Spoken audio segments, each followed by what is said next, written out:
Okay, so tonight what I want to do is just expand upon yesterday's model import. I was running into some issues getting the scale right.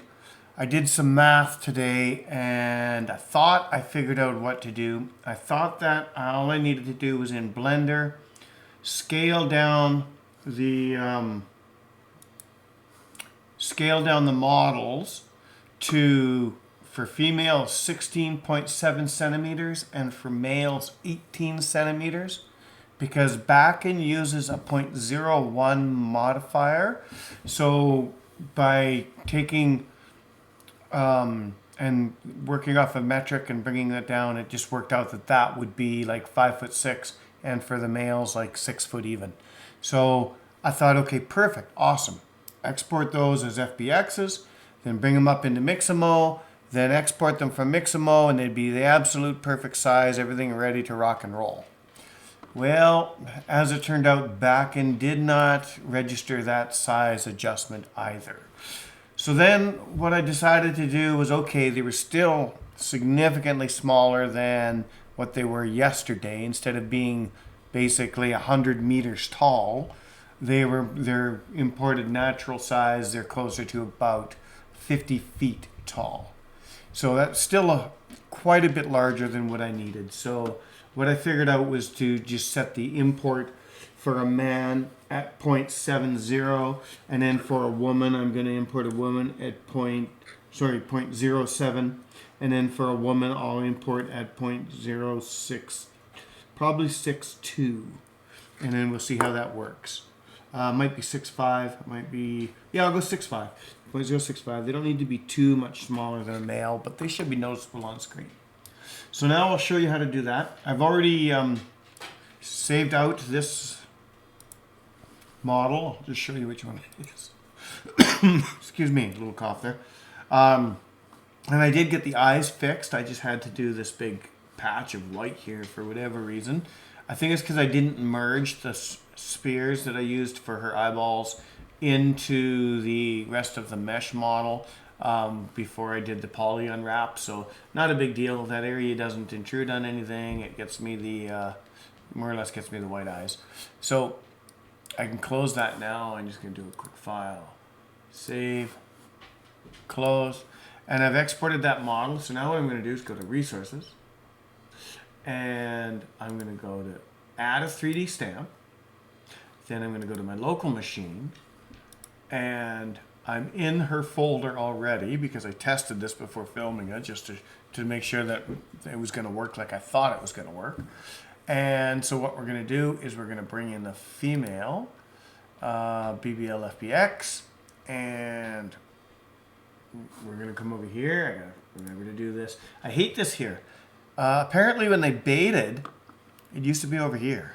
Like I could probably move that and figure out how to do that. I'll play around with that tomorrow, but I don't like it here because I miss it sometimes. So anyway, 6.5. Click over here, add and exit. She's been added. Perfect. Okay, so now what I'm going to do is I could just put her on the screen, but I'm going to go the one step further and show you how to set up the character really quickly. So we're going to rename that one, and we're just going to come up here and call it Dawn. Perfect. Then we're going to come down here to Motion. And we are going to go local files, and we are going to bring in the idle motion. Add and exit.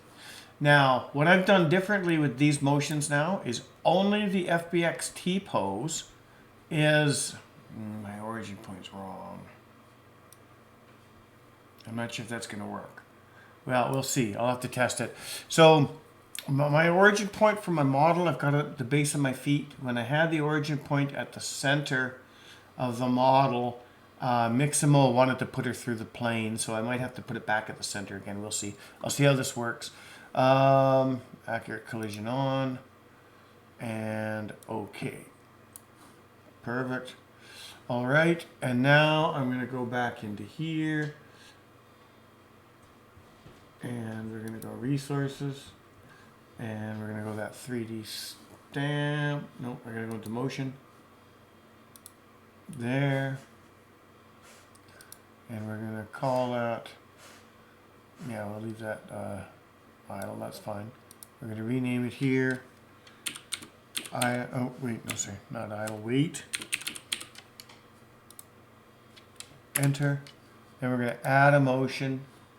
And we're going to go back to local files, and we're going to just add, for right now, walk. Add an exit. Okay. Now we're going to rename that one walk. And we're going to we're going to hit enter. And we're going to put loop on for both of those. We're going to hit OK. Perfect. Now what we're going to do is we're going to come back in here to the database, and we are going to go into the cast, and we are going to go to add, and we're going to go Dawn, add and exit, apply, OK, and we're going to give it a test play.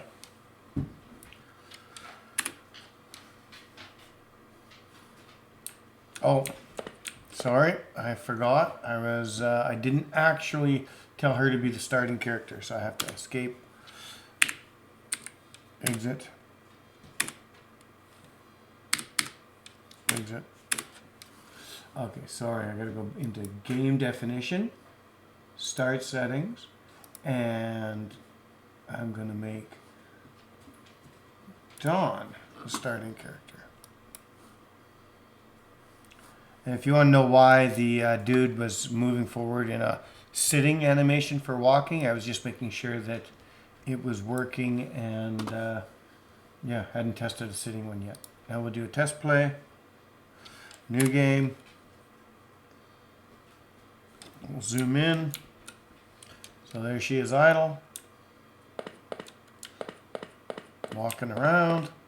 Now if we come back here, there is no collision on. I don't think my collision's working proper with her. I think it's too low. Oh wait, I just don't have a collision event. It's showing the collision on the purple. And I'm just gonna... Alright, let's go down. And if I rotate, there we go. You can see that she's shorter than the man. But the import worked fine, and we now have Dawn as a playing character. And there's her bum. Look at that shake. I know that was incorrect, but it was funny. There you go. Staring at the whites of their eyes, literally. So anyway, there we go. We sort of a one-punch man and a Dawn, and we're good to go. So now on the next one, I'm probably going to just start... I'll bring in a bunch more characters. I don't need to record that on the next short. And I'm going to maybe start fleshing out some land and explain a couple of the concepts that I'll use when doing that. So have a great night, and we will see you tomorrow.